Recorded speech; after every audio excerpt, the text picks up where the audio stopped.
Unique dans l'histoire des peuples, des prisonniers permissionnaires arrivent dans leur patrie. Cette courte permission fut en fait accordée à des prisonniers de guerre acceptant d'être transformés en ouvriers civils travaillant en Allemagne.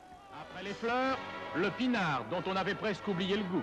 Ce sont là les avant-coureurs des 250 000 prisonniers qui, devenus travailleurs libres en Allemagne, connaîtront à leur tour en France, chez les nazis, travaillez tous contre l'ennemi. En France, chez les nazis, travaillez tous. Le chef de l'État s'adresse à tous les travailleurs de France.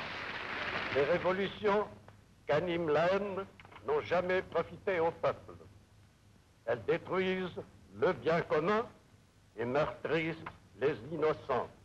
Si vous écartez le prestige des doctrines de désordre et de mort qui tentent de vous séduire sous un masque nouveau, vous mériterez et vous obtiendrez dans une France reconstruite avec amour que le 1er mai n'exprimera plus la plainte des prolétaires, mais le triomphe du travail dans l'ordre, la joie et la liberté. Fidèles à la parole donnée, les prisonniers permissionnaires arrivent à la gare de l'Est afin de reprendre le chemin de l'Allemagne où ils deviendront travailleurs libres.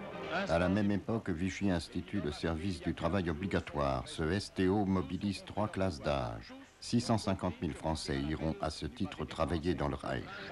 De tous les pays de l'Europe occupée, c'est le plus fort pourcentage d'hommes allant travailler en Allemagne. Pourtant, le mouvement de refus du STO prend de l'ampleur à partir de l'automne 1943.